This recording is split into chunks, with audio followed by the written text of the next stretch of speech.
Welcome to Something Positive for Positive People. I'm Courtney Brain. Something Positive for Positive People is a 501c3 nonprofit organization that supports people navigating herpes stigma. We share the lived experiences of people who have herpes, people who work in the field of public health, therapists, mental health professionals, which I guess these are therapists, and all because we consistently see that up to 36% of people who are living with herpes have expressed suicide ideation, according to our surveys. And the whole idea is to just humanize the virus, right? Like we want people to be seen as humans who have the virus, if that's how they need to be seen, versus just as what our associations of a person who has herpes is based on what we learned or didn't learn from our own sexuality education, STI information that we've received. At this point in time, we're at like podcast episode 370. So I started this in 2017. And if you add the bonus episodes, I think that that's about where we're at. Full disclosure, I'm posting this podcast episode tonight. I have a gap in between episodes. So when we get done talking, if you're good to go, we're going to go ahead and post this thing. All right. Cool, cool. So I don't really have announcements. I mean, the Safe Sex Expo is September 29th on Sunday. And I think a lot of our conversation is going to be real like good for that. So this might be the Safe Sex Expo like episode conversation because and I'll let you introduce yourself how you want to be introduced, like what you want people to know about you. And I definitely want for us to speak to the conversation that we had about like the difference of a relationship. Do we want to even call it that? Just like what you learned from the brief experience that you had in the play party that we went to and coming out of that and having to go back into the real vanilla world. So that's like the core of this conversation, but I'm not gonna like try and lead us in that direction. I think we'll just go there naturally. So yeah, I want you to go ahead and just introduce yourself, share how we connected, and then we'll go from there. Okay. Hi, everybody. It's weird because I have my own podcast, but I had to change the whole intro. I'm like, wait, what do I say? But I'm Soul, and I met you, Courtney. You know how long it's been? At least over a year and a half. Yeah, before I moved out here. So yeah, I moved out here in May. And then we will have met. When did we meet? Did we meet when I was moving out here? That's when I met. I met you. Yep. We went to the Okay. city and Yep. went to the spot. That was the first time I met you in person. Yes, yes, Okay, yes. it's all coming back to me now. Okay, yes. Okay, so I actually reached out to you. It's been like a year and a half ish because my whole thing was I was in a relationship from it was 3 years from 2017 to 2020, right? And that means it was between 21 and 24 years old. Now I've had herpes since I was 18 or 19. That's when I first got diagnosed with herpes from my first boyfriend.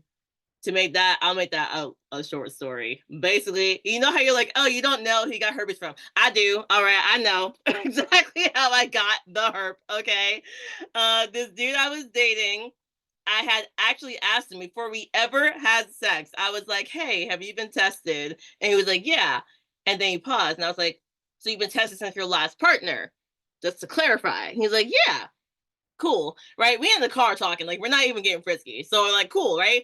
Fast forward, maybe a couple weeks later, we have sex, and then I got a breakout. Now, to be fair, this doesn't make it better, but he had something on his lip a couple days before, and I didn't understand that you can give somebody genital herpes with oral herpes. I didn't even understand. I thought it was just a cold sore, right? So it was gone by the time we fooled around a couple days later. But that's how I got it. He went down on me, and then boom, the next day, I'm like, what is happening? And what's crazy is like it took 3 days of me looking at it and being confused by it to be like, wait a minute, I have a problem. Because within 3 days, oh my God, it spread so bad. I was like, oh my God, I have an STD. I was like, did I nick myself shaving? Did I nick myself again shaving? It's growing. It's growing. So that was that. So it was from him. He didn't know he had it. He got tested later on. He had it, and it is what it is. So I'm like, I know he didn't know he had it, but he also did lie to me because then later on he said, by the way, to be transparent, I had sex with two people before I last got tested. And I was like, you probably would not have known because they don't really show you or ask you for herpes testing when you get tested. But you still lied to my face for no good reason, not even knowing you had anything. So that was weird. That was weird. So that was back then. And so then 21 years old, like in a relationship with this guy, I told him I had herpes. So I was transparent about it. We together for 3 years. I dump him. And the reason why I ended up talking to you later is because after I dumped him in 2020, I went 2 years of not doing anything, like working on my relationship with God, like no sex, no dates. Like I went on 0 dates. Like if a person looked in my direction and they were a male, if you were not talking to me for business purposes or anything like that, like we were not talking. I was like, no, thank you, please move on. So not a single date. And then I started trying to date at the end of 2020 and 2021. And that was when I realized, oh my God, I had to disclose. Like I haven't had to do this in 5 years. I forgot I had herpes. Like I really did. Cause I wasn't getting breakouts. And so I was like, oh, I have to tell people about this again. So then I told one person who I was like talking to, who I wasn't even that into. I really wasn't. I told him, and then he rejected me over it. And that was when I went down a spiral and started looking for resources online and found you. So that's how I met you, really. Yeah. Well, I appreciate you reaching out because, like, now I'm somebody I consider to be a friend now, and we had an adventure. We can call it one adventure. The other one was just like a walk in the park with me and my girlfriend too. But the adventure having been going to the play party that we went to. So this was your first play party that you had ever been to. First, Yeah. I want you to give us kind of a background on your relationship to sex, and then let's talk about the play party experience. So my relationship with sex, I would say it's not great. I am African American and I prefer African American men. And my experiences so far, especially recently, have been I like even after a first date, I'm nervous because I can't even handle talking about sex easily. And they tend to try to push me to do sexual things early on that I'm not comfortable with. And it's just this dynamic of like, it's not even about this study's closing. It's just like they're trying to push me towards sex. We never talked about sex. I think that's weird. Like before I even had herpes, I talked about sex beforehand. So I'm like, why are people pushing for sex, not talking about it first? If I bring up, have you been tested before I even disclose, they look at me crazy. I've yet to have someone who I brought up, like, have you been tested? And they don't look at me like I'm crazy because they think that's a weird question to ask. Which I'm like, that's like insane to me that you think that's a weird question. We are adults and you aren't getting tested. So I'm always very scared to even go on. I'm always nervous to go on like second dates, really, because the first day I'm like, all right, we can get to the first one. People don't know when try to push for sex in the first one, so we're gonna be all right. And the second day, I'm always like scared because like we don't talk about it. I don't know how to bring it up myself easily. I'm uncomfortable with it. The guy never initiates it, or if they do, it's in an abrasive way. Like it's about like sleeping with me that night, not like talking about sex. And then in the past where I have had sex, most of the time it has been we still aren't talking about it, we're just doing it. I'm not satisfied at all in any way, shape, or form. I'm not happy, but I'm doing everything I can to please them, like everything I can think of under the sun to please this person. They're not trying to please me at all. So then it just puts me in a position where like I'm like I want to have sex, but I kind of don't because everybody just seems like they don't care about ever talking about my pleasure at all, and I feel uncomfortable bringing it up. So it's not fun for me. Like the topic of sex gives me anxiety, honestly. That's on par. A lot of men don't typically bring up sexual health, and I know that the women I know who date black men, I mean, they almost never have them bring up the conversation. And there's a lot of fear for women to bring up sex and sexual health to their partner simply because it's they're gonna be met with, "Why? You got something? Why? What's going on? What you asking me for?" Like, it becomes very defensive or accusatory.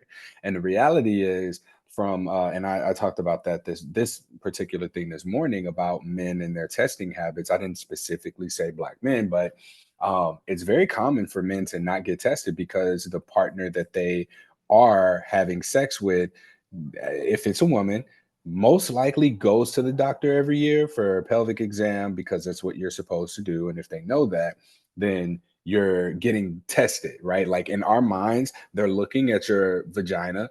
So because they're looking at your vagina, they're going to know if something's wrong. And if something's wrong, then you'll tell me. But if nothing's wrong, then that means I don't have anything because there's nothing wrong with your vagina. And that's man logic for real. And it makes sense, right? If I'm having sex with this person without condoms, then this would be the person that is kind of my litmus test for whether or not I have anything.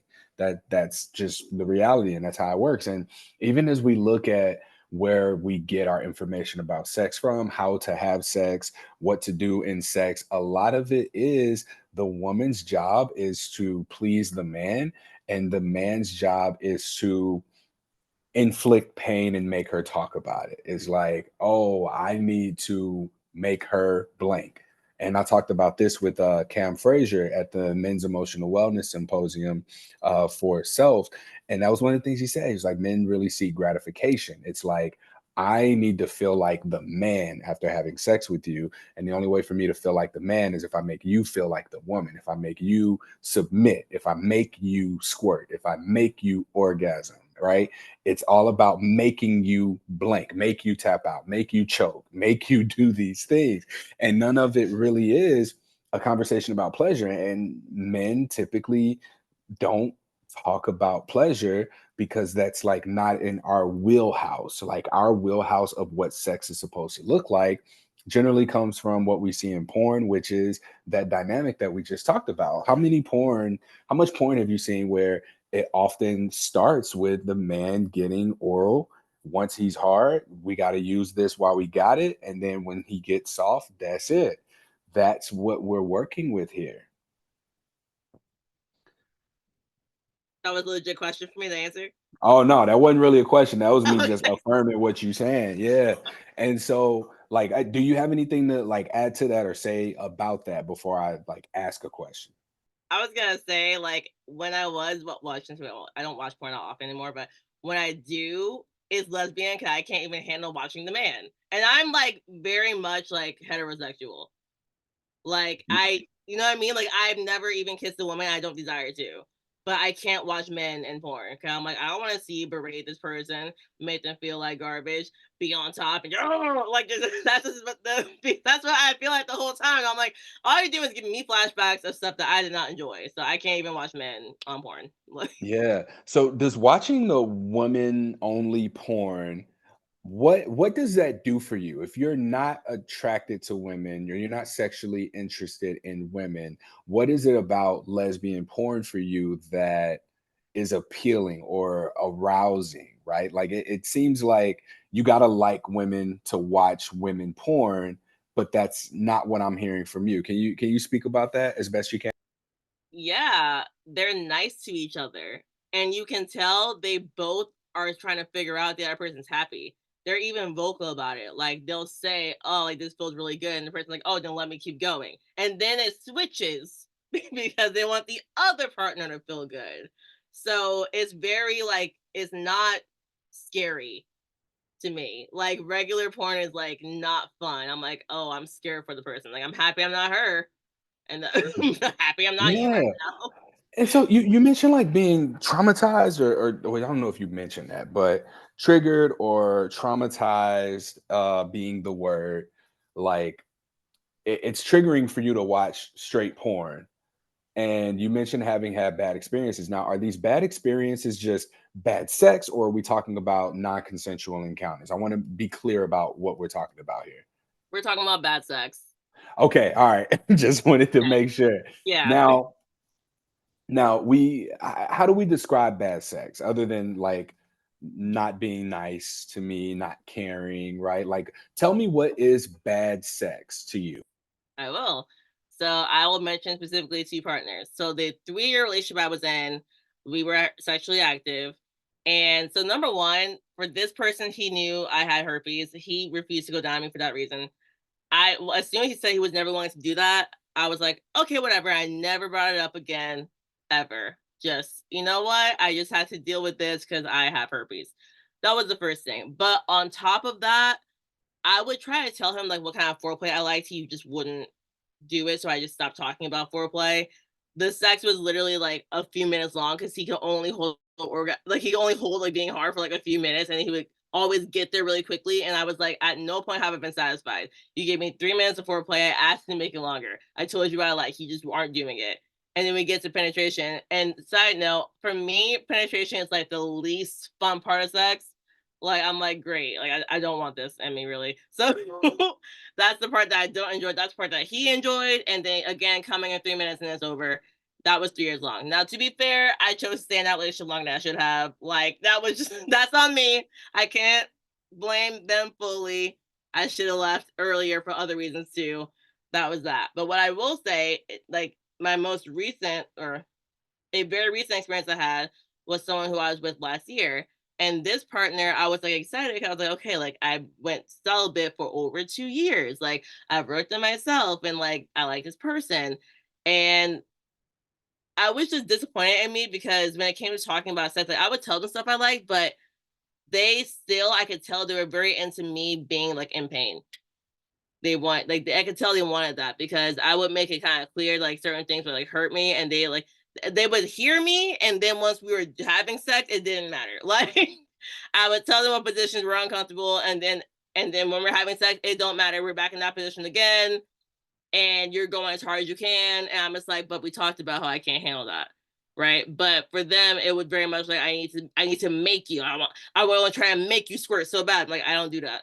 Doesn't matter. He's trying to make it happen. And I'm gonna make you orgasm. And I was like, but you're not because you're too aggressive. But I'm gonna like that was just always like the feel I got when we were having sex. So I just feel like bad sex for me is the person's not listening to what I want at all. But again, when it comes to them, I'm doing exactly what they want. I even ask how it was later on, but they literally don't even reciprocate and ask me how I enjoyed what we did. So to me, that's bad sex.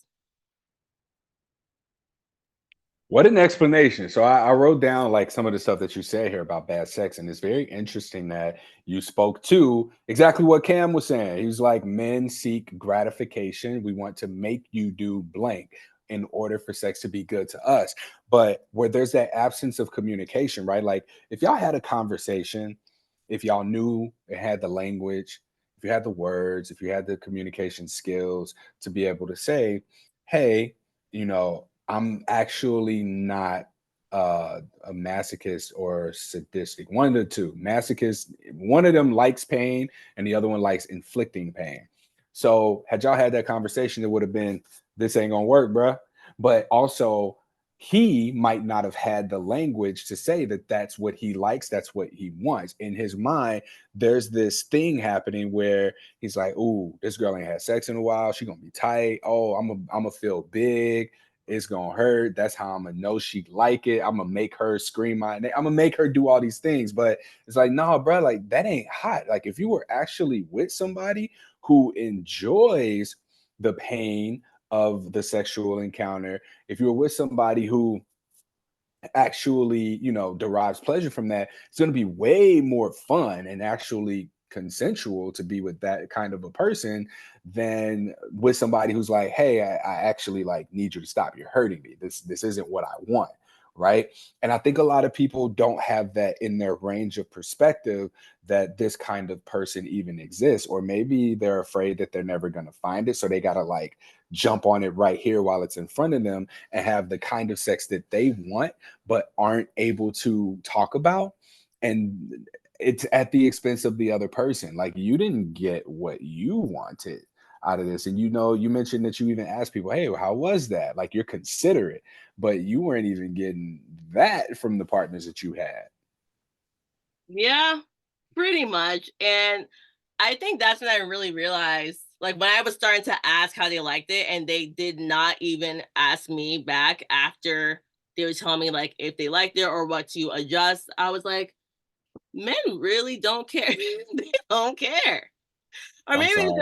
the black men I'm with, they don't care. Like, I don't know why it's like this, but I was happier when I had a vibrator and no man. Like, I'm about to lock the door again. I'm about to lock the doors. I'm done. Yeah. And how are you meeting these men, by the way? Like just to get an idea of where they are, what settings, what environments they're Out. Like that partner I met them surprisingly at the gym. And I say surprisingly because like I go to a gym with attractive people and I just like to work out and leave and like not really talk to people. But they caught my attention and started a conversation with me. That's how I met that one. The other one, I used to work as a trainer a long time ago. He worked at the gym. So the gym. The So these gym. it's bros, man. Damn. Okay, so the bros are not where it's at. So they know all this stuff about like fitness and muscles and protein, right? But when we get into talking about sex, like it's just not that's not there. Mm-hmm.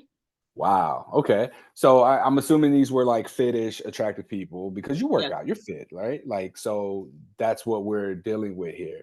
And I we're dealing with wonder, very fit people.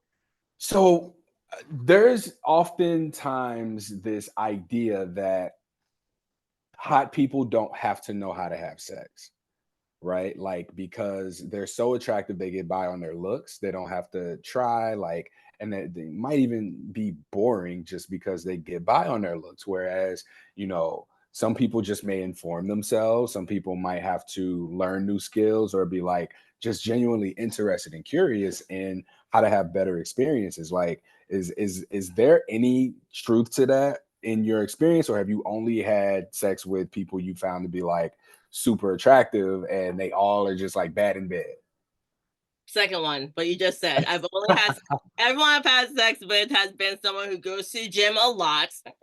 I find them attractive. Most people find them attractive. I will say the person who gave me herpes, surprisingly, I would say he was. Oh, it's not me, but like, he was probably one of the lesser attractive of the people who I have dated, and he was also a gym person, but like you couldn't like, necessarily tell.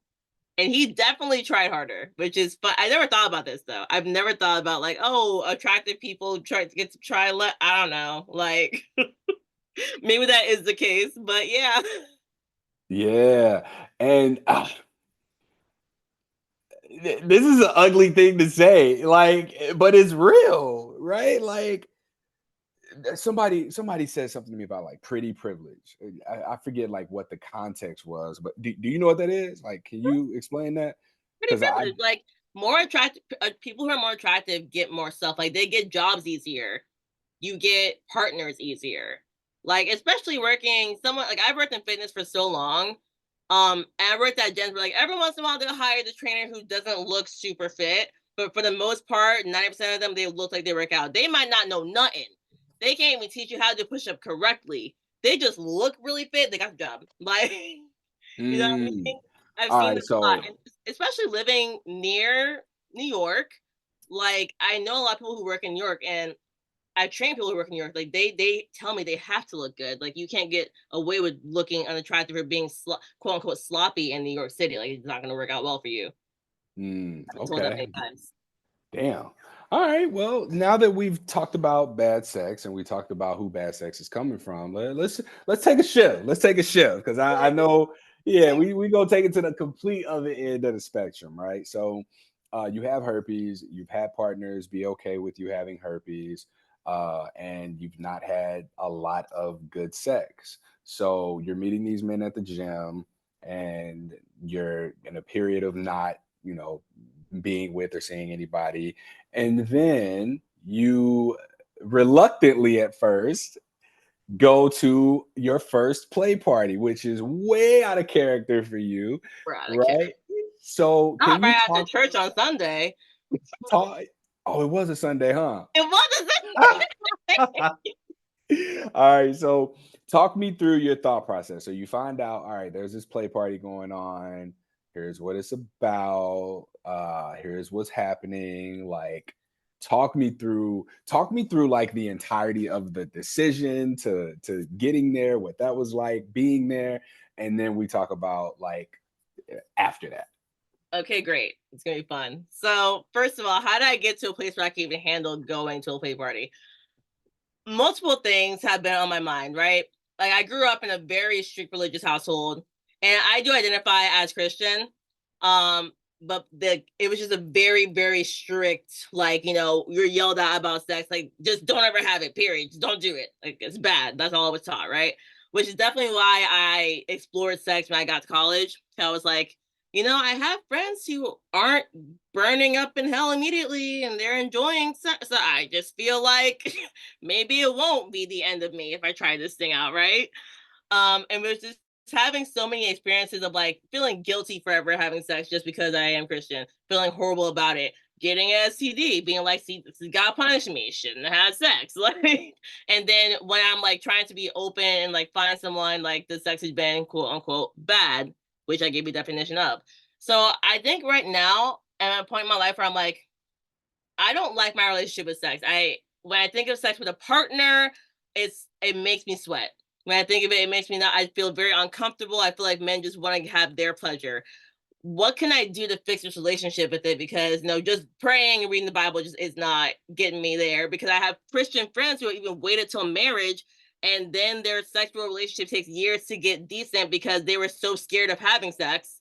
They were like so scared of it that when they got there, they couldn't even handle having sex, and they're married now. Like, I've seen it all. I've seen everything from I waited to like I took years of a break to like be closer to God and the sex was terrible. I've seen me and them were fucking and sucking the whole time. Then we got married and we're having a great life. I've seen all of it. So I'm like, all right, where should I be here? Like, I'm like, there's a spectrum here. I don't know where to be on it. So I'm like, okay, I want to try to be comfortable with the idea of talking about sex with someone, with a male who I find attractive specifically, not my therapist. Like, I done talked to my therapist about it a few times now, but like a male who I found attractive, we can have a conversation about it, and I can be comfortable with it. Like, how could I possibly ever have that experience? And with just looking at like your page more often and seeing you kind of post like play party here, play party there, I'm like kind of went down a rabbit hole, like searching on Instagram. I'm like, the sex positive community seems like they are very big on consent. And if there's consent involved that's heavily pushed, like consent is like a big thing here, then how can I be that uncomfortable talking about sex in an environment where consent is a big part of it? So that was kind of like how it piqued my interest. And then when you invited me to go, I was like, should I give it? Like, and I was like, you know what? I talked to you. You say you don't have to have sex there. Because, I'm picturing just like sex everywhere and get naked right away, and you have to. But also, that's not consent, right? So you made it very clear. Like, you can go to these parties and have no sex. There are areas where people are not even naked. There are areas where you can go outside and you have to wear clothes outside. So I'm like, okay, maybe if I go, I can just have the experience of having a conversation with someone about sex if I'm attractive. Like, that's all I want out of it. I'm gonna keep my clothes on. Like, I'm kind of fit. So I put like a baggy button up on. I was like, I don't want everyone to see my body too closely because I don't want people swarming to me. Like, I want to just kind of go and see who's there. And then when you invited me, I was like, you know what? Life is short. I'm just gonna do it. I'm going with friends who I trust. Worst case scenario, I don't like it, we leave. Worst case scenario, that can't be that bad. So you being there made it way easier. I was like, I have someone who I know. So I just got in the car and went. That's how we got to the point of going. Yeah, and then like we got there, we walk in, and like you expected, you kind of spoke to what you expect. You expected to just see people having sex everywhere. There comes a time and there is a place for that, right? But it's not just in your face. You don't have to commit to or agree to anything that you don't want to do. You like there is a lot more um there's a lot of assumptions that I think people have about what a sex party is. I mean, when you call something a sex party, it's a party and there's sex, right? It don't get no more simple than that. But they had snacks, they had drinks, they had like consent forms. You could buy stuff. People were socializing. There was a workshop, and there were multiple rooms in the place, but people were also talking and having conversations, right? So you come into this space and you see that it's not what you expect, right? So what do you see? What's your experience while you're there? Yeah. So it's kind of like you said, it was literally a party that also had sex. It was not like, it wasn't like just a sex party, right? When I first got there, so the first thing, everyone was wearing something. I'm like, oh, okay. Like I suspected. I was like, you walk in, it just starts, but they have like the consent conversation at some point, and then that's when the sex starts later on. We got there kind of earlier, so everyone was pretty much wearing some clothes. You walking around, there's food, there's snacks. I'm like, oh, people are just socializing. Like, okay, like maybe I'll find someone to just socialize with. And I got lucky because I found a dude to socialize with, and this person looked just as scared as I did. No, not scared, out of place. I'll say out of place. Like I was definitely like, I walked upstairs to see like the rooms before anything that started, and I was definitely like sliding up against the wall like I'm in a spy movie. Like I feel like if I slide against the wall, somehow this makes me more comfortable because I'm too scared to walk around with courage. Like I was doing. I was like sliding up on the wall. I'm like, what's in here? Oh my god. But yeah, and then I there was someone who was also was looking kind of awkward, and he like made a comment to me. He said something like something that made it clear it was his first time there. Like, oh, like I don't know what to expect or something like that. And then we ended up talking, and we talked like for the whole night, and we just talked, and our clothes didn't even come off. It was great. Like the people, and I also spoke to some other people. Like they were just like we talked about life. Like that was cool. But the specific experience I had with my friend there was we actually ended up talking about like what we like and don't like in bed, and like what makes a good partner for us versus like a not so great partner. And I'm like, I've never even been able to like easily talk about what I like in bed on date 12. Like I'm in the bed and I can't even talk about what I like in bed. Like, you know what I mean? Like I've been there too. I'm like, this person was just so open to talking because of the environment. And even though it was the first time there, we both were talking about how like we both felt comfortable because they talked about consent, what you can do, what you should not do, what you should avoid doing. They were like, oh, if you see two people who are already together or three people, whatever, like don't ask to join in when they're already in the middle of it. Because some might say yes, but some might feel peer pressure to say yes. And then all of a sudden there's a group happening where like some people in the group didn't want it. So I was like, even that was cool that they pointed that out. I'm like, oh, you're saying like once someone gets started, like the consent's gonna be too hard to make sure it's real consent, so just leave them alone. I was like, that is so interesting. And I've never, this person was African American I was speaking to. I'm telling you, like, I get queasy when I'm like talking about sex with African American man. I'm like, here we go. You're ready to just pout. I'm like, no, like, I hate that. So, like, the fact that we talked about, like, what kind of sex we like how you make it enjoyable for the other person. He told me his size. I was like, wow, your size would be crazy. So, what would you do to make me more comfortable? Because what? How big? What? Like, but at no point did it come out. You can tell I was comfortable with that. At no point did it come out. So it was like a really enjoyable time. That was the first time in my life where I spoke to somebody about sex comfortably who I found attractive. And I felt so free talking about it. Like there was no judgment. Like they even talk about like you should talk about your sexual status beforehand. I'm like, they put it out there so it's not crazy to bring up your sexual status. Which in the real world for some reason it is. I just don't understand why. But it is. It's crazy to bring it up. Yeah. So, I wanna talk about something that you did. So you said, "I wanna go here and I wanna have a conversation about sex with somebody that I'm attracted to." Is that what you said you wanted to mhm. do? Mhm, And you did that, right? mhm. Like, you set that intention, you arrived in this place with that intention, and you were able to get exactly what you said you wanted to have, right? Like, I think we need to applaud you for that, right?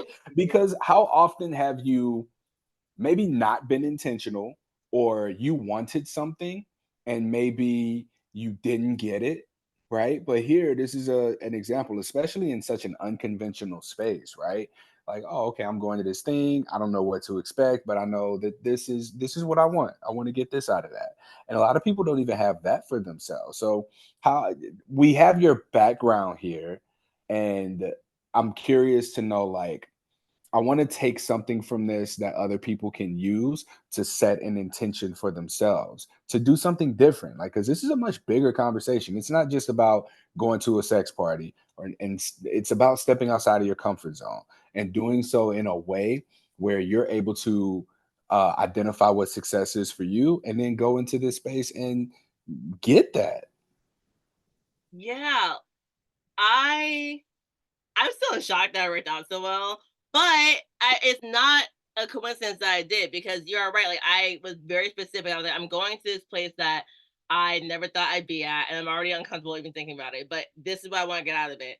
Because in the past, when I have not had intentions, I might have been thinking like, oh, I don't want to go too far tonight. You know, it's really early on this person, but I don't actually give myself like, this is like what I'm okay with, and this is what I'm not okay with. And then I always end up on the side of like, well, I didn't really want that, but you know, it is what it is. And then later on, as time goes on, I get unhappy and I think back to it, I'm like, I suck. Why did I do this? And then I end up like just not being with the person. I'm just so frustrated. But I didn't even say out loud what I really wanted. You know what I mean? So it's like, how can they even know that I'm not happy with what happened? I didn't even Mhm. tell them.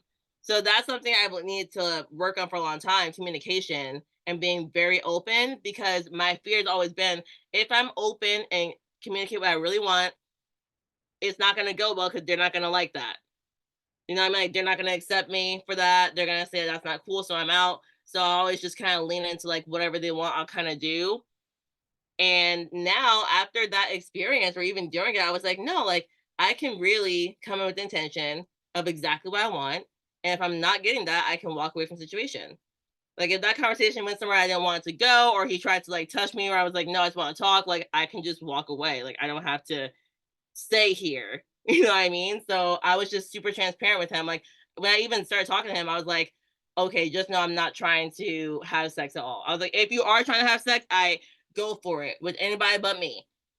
Like, please go. And then even as we were talking longer, I was like, do you want to go? Cause I feel bad. Cause like time is going on. It's like getting late. And if you want to fuck somebody, it's gotta probably be soon, because you know it's 2 in the morning and it started hours ago. And he was like, "No, I'm good." And at one point, I was like, "Can I put my?" I was like, "What is that? Can I put my leg on your leg?" He was like, "Yeah." Like, it was like every single thing was consensual. It was so crazy. I was like, "Okay, cool." And then he was like, "Can I put my hand on your shoulder?" I'm like, "Yeah, you can." It was kind of over the top with it, but I liked it. I was like, But "I that's got what I wanted." That's consent, right? Like I think in the vanilla world, we identify consent as yes or no. If they say Hmm. no, walk away, leave them alone. And in your case, it wasn't necessarily no, it was, hey, I'm not having sex. So you were able to set that expectation, set that boundary and say, all right, no sex is happening. And you were able to honor that. And even typically where things would be sort of hinted at leading towards sex, like, can I put my leg on you? Can I put my arm on you? Can I kiss you? Right? Working towards that, there were still those steps along the way. You putting your leg on him wasn't an invitation for him to lean in and kiss you or try and have sex with you. Him putting his arm on you wasn't an invitation to take things further either. It was just, all right, we're practicing consent. I'm asking you if this is okay, because I'm not assuming that because that was okay, that now this is okay, which is going to Hmm. mean that later on something else is going to be okay. And that is really like the elementary definition of what consent is. So you were also able to come here and experience some healing. You had all this trauma from the past where you've asked for things, you set boundaries and expectations, and they were violated. Oh, and by the way, the conversation about sex and sexual health was not able to happen. Can you speak to just what the feeling of is, that like the difference before having gone to this particular setting, going into this setting, and like how different it is, if there was any like culture shock? Culture shock might be the word. Like what was that? What did that do for you? Yeah, I think simply being in a space where I knew people were used to having these conversations made me open to talking about anything. Because normally, if I'm out with anyone, I expect that they've never even, the only time they've heard herpes is in health class. Like that's my expectation out in the real world, or really anything, even consent.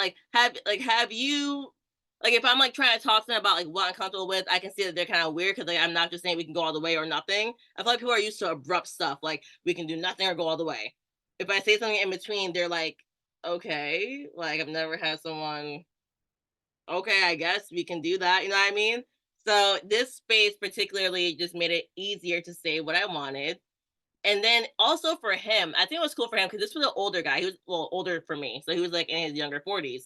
And at one point we were talking and I was like, I was like, most black guys I talk to, like I could never tell them what I really want. so easily. And he was like, yeah, he's like, I've never even had someone ask me if they could put like their leg on me, but I loved it. Like he literally said, I loved it. I was like, oh, like you loved it? And he was like, yeah, like I like he's like normally in the real world, like, yeah, we as men are trying to get it. We're trying to get surprised, like the prize of sex. But this is an atmosphere where I don't have to work to try to get to the prize. We can just talk about it. I've never talked about sex like this, but I like it. And this dude, like, I feel like he's lived many lives. We talked a lot more like since then. Like he's lived many a life. But he's like, this has been such an interesting dynamic that we have that I've never experienced with someone else before. And I'm like, well, you in your 40s saying you never had somebody ask you if they can like touch you a certain way, or if or saying you can touch me a certain way. Like that's kind of crazy. Like he's always been like, let's just go for it. Man, there are three things that I need to speak to before I forget to. And you saying that just reminded me of Mango Love on Instagram. I think that's her handle. She did this workshop a year ago at Sex Down South, this conference that's like prioritizing Black people, people of color, people who might be kinky, non-monogamous, Black people mostly. And she did this workshop called Worshiping a Black Man's Body. And one of the first things that she did was she had all the Black men in there stand up, go to the front of the room, and everybody else, like, they had roses on the table, flowers, and they had to like walk up, give each Black man flowers. And she mentioned that, Black men, she asked us where we like to be touched. And we were like struggling to figure that out, right? And she was asked, where are y'all touched? And typically, where we're touched is like our chests and our dicks. Those are the two places that we really receive touch. And when asked where we like to be touched, the conversations were across the board. And it was like, where do you hold stress? We hold stress in all these different areas, but we're touched on our chest and we're touched on our genitals and kissed, right? So, mouth. So these are the three places that we're experiencing contact. And it was very interesting to hear these Black men have, be able to raise their hand and say, yeah, I've not been touched anywhere else, or this is where I like to be touched. And that speaks to what you were just sharing about the man that you were speaking with, the Black man that you were talking to, because he hadn't had that before. Nobody asked him like, hey, can I touch you here? And it's like, you don't really recognize that until the first time it happens. He was like, I loved that. Can you imagine, like, someone just asking you something as simple as making contact with you, the same kind of contact that people do on accident, right? But in your case, it was, more restful. Like, what would the world look like? What would sex look like? What would it look like if we were to, ask people for permission, or ask people if we can do things for them? And coming out of that, like that workshop that she had for Black men, I recognize that there's also difficulties for me, at least, with receiving and asking the questions, like asking for the thing that I need. And I don't know how many other men there are that know that this is something that they struggle with. So it was just like, that was worth speaking on. I needed to say that. And then I also wanted to say, in this setting, there's accountability. So, like, there's not going to be those advances or consent violations that happen in the bar, where people are there with their 3, 4, 5 friends, or their bachelorette party, and then like stuff's happening. People who see things happening in these settings generally check in with you or say something. And that community element that creates the accountability piece is really missing from the vanilla world, like outside of the spaces that we call sex positive. Now, granted, I'm not completely disregarding that harm is possible in sex positive settings. Like, that is absolutely possible, but it's more likely that someone's going to see something and say something than if you're out at a bar, on your own or with friends, or you're meeting a stranger for the first time, like the let me buy you a drink person, right? Mhm. And even then, like, if there is alcohol present, right? If you're somebody who's like woozy or wobbly, people are going to check in on you. That's what my experience has been in these settings.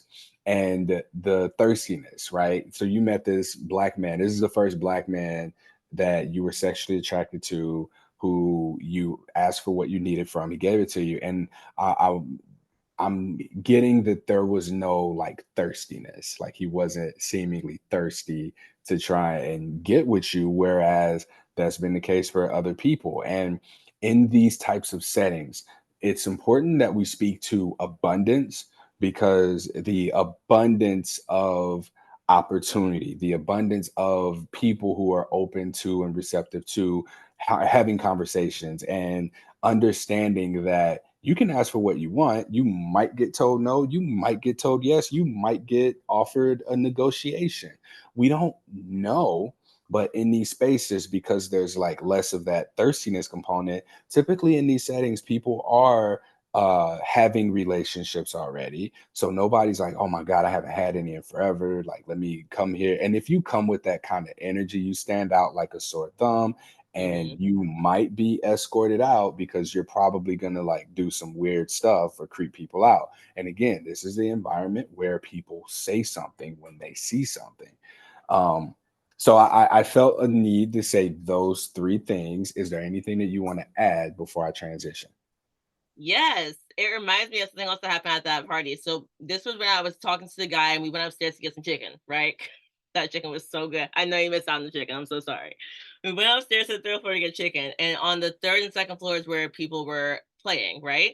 So on the third floor, when I was about to start eating, I like walked over to the side like without my new friend, and another guy was over to me. He was like, "Hey," he was like, I was like, "Hi," and he was like, "Would you like to join me over on the bed?" Right? So obviously he wants to do stuff, and I've never in my life felt more comfortable saying no, thank you. Like I get like realistically, people say I come off as mean in certain environments, especially the gym, because I put earphones on, I look down, I make sure I look angry because people will flirt with me. And I want to make it very clear, I'm here to work out. And come here to get your number. And like, don't hate on me, don't flirt with me, don't try to touch me. Like, I just want to train. Because most of the time they're creepy towards me, and then it's just like annoying. So when I was like saying no, thank you, I was like, no, thank you. He was like, okay, thank you so much. He said thank you when I said no, thank you. Like he said thank you to me, and I was like, that was the easiest little letdown I've ever had in my life. I felt so comfortable saying no thank you. Normally, if I say no thank you to a man, I'm like looking for the exit. Like, no Yeah. thank you. Also, I gotta get far away from you because you're gonna get angry at me. And you're gonna get mad, and I don't want to deal with that. And you might try to touch me anyways, and so let me run. Like that's like I'm in fight or flight when someone offers to touch me. You know what I mean? I was like so calm. I never in sales and sex for men are very similar, right? Like you go and you're trying to get the sale. No usually means not right now, or no usually means I have an objection. I'm not telling you what it is. You got to work harder, right? Hmm. And we apply that same logic to dating and relationships and sex. So you saying no, like how often have you, oh, come on, girl, like, you tripping? Like, give me, come on, you ain't been with me yet. Like, Hmm. I've learned that I don't want to have to sell you on having sex with me. I don't want to have to sell you on being in a relationship with me or dating me, right? And while on one hand it can look like if you're not trying, you're not interested, but that's to, the people that that's for. And out in the vanilla world, in your general settings, like that might be what people think they want, but it's only because they haven't experienced anything else. Like playing hard to get, how would somebody, let's generally speaking, a woman, right? A woman goes into this setting and she likes a guy. He comes up, he goes, hey, how you doing? This is my name, this is what I'm here for. What about you? And she's like being cute or playing hard to get. In this setting, I can't afford to like, oh, come on, girl, and like pull your arm and like touch you and try and convince you, Hmm. because of that accountability piece. But also I don't want to do that because I'm not thirsty, right? Yeah. And so that it doesn't apply here. Like it just doesn't work. And I'm really working to bridge this gap between, like, you, for example, you are someone who dates in the vanilla world, out in the real world, and you go to the gym. This is where you meet people, and you're a Christian, you're monogamous, you're heterosexual. There is no reason for you to go to a play party. There just isn't. There's no reason for you to go. But there's also no reason for you to have to go there to have the positive experiences that you wish and hope would exist with men. So I'm selling it, yeah, but I'm talking about the Safe Sex Expo on September 29th in New York City, Lower East Side, Manhattan. And we want to make this a regular thing somehow, some way, to be able to bring what is common knowledge in the environments of what's deemed sex positive, play parties, sex clubs, like the etiquette there for communication and consent. We want to make that more psychologically accessible to people like you, people who are dating monogamously or in monogamous relationships, being able to be heard and ask for what they need and to be able to identify what those needs are. So that this is such a this was way more pleasant of a conversation than I was even expecting. So I thank you for being as open and transparent with me as you have been, especially about like your past history and then being able to speak. Like I didn't have to pull these questions out of you. Like the responses that you had touch on everything that I wanted to touch on, specifically the consent piece, because we don't know what consent actually looks like outside of, oh, if she said no, walk away. No means no. But there's so much, it's much more simple yet complex than that, but it Mhm. doesn't have to be. Yeah, that's also why I'm excited to go to this. I'm going to Safe Expo, and I think it's so cool because I had such a good experience.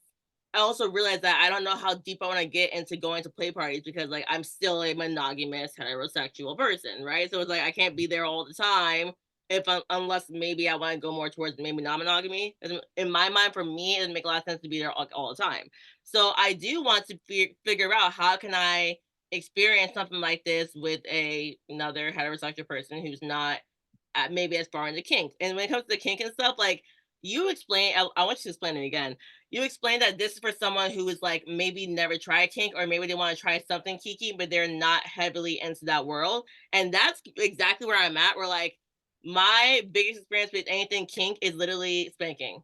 And I mean lightly too. Like that's the extent of it for me. Like, okay, cool. That was the kinkiest thing ever. He spanked me lightly. I said stop after 4 hits. And that was it. That's it. Yeah. Like I've never used toys during nothing. But I kind of want to try something, but I'm also like I've always been scared. I'm like, okay, what am I gonna do? Go to some workshop or someone teach someone how to beat me down? Like, hold on now, I don't want to be beaten or handcuffed to a chair and dragged around. I'm like, is there any sort of middle ground here? That's like what people expect. So people are psychologically, I'm saying this more now because I wanted to be a thing. Psychological inaccessibility, right? I am psychologically like not receptive to anything in that world because of my view on what that is in its extreme, what my perceptions of it are, because of the, let's call it, stigma, taboo of what kink is. So Steph Zapata is going to be speaking and presenting on demystifying kink. So being able to come in and ask, okay, well, what is this? Like, is that what this is? Being able to like see what things are, what things aren't, and being able to ask questions and maybe go from, the spanking component, maybe to some dirty talk, maybe to some light choking, maybe to some different sensations play. And Jordan Jones is going to be presenting on sensation play using the senses and integrating that into pleasure as well. And then, well, I guess those are the most relevant. But we have 4 total workshops that day, and this is for the people who might be curious about kink. Like if you want to get your toe wet, or you're in a routine of things and you want to branch out just a little bit, but you don't want to go into the extreme of a sex club or a play party, this is the place for you. And I'm going to do more of these kinds of things because I think there are a lot more monogamous people who are maybe not vanilla. And my own experience was I actually ended up leaving a relationship after learning about non-monogamy, simply because it was easier to get my needs met somewhere else with someone who was more likely to give it to me than it was for me to find language and be comfortable with talking to my then monogamous partner at the time about what my needs were. But I didn't have language. I didn't have access to those things because that was, quote, white people shit, or that was weird, right? And it's way out there and therefore psychologically inaccessible. So me having gone into these spaces, the non-monogamy and the kink spaces, and being able to come out and communicate with the straights and in a way that they can understand. I think that like that's the service that I want to be able to offer and provide to people now moving forward, because there's so many of us out here who might be in relationships that we're happy in. The sex can be a little better, or maybe we have asks that we don't know exist. Maybe we can do things with our partners that we didn't know was possible. But it's a matter of getting the tools, the skills, and the communication to be able to navigate these conversations. And that's what I'm hoping to accomplish with this Safe Sex Expo, and to be able to do just more of that and more of these conversations. So I thank you so much, Soul, for coming on. Well, wait, we don't want to talk about like your personal stuff. So we'll leave it there. Yeah, Um, we'll leave it here. anything you want to leave people with? I will say, if you're curious about a sex party or a play party, that's what it's called, sorry, um, you can go to it and get what you want out of it if you set your intention. So if you're more like me, where that's very out of your comfort zone. I'm barely comfortable having sex with one person, period, with door closed and the windows down and locked and shades. Like, you know what I mean? Like, I'm like, we're in the house. Like, that's literally me.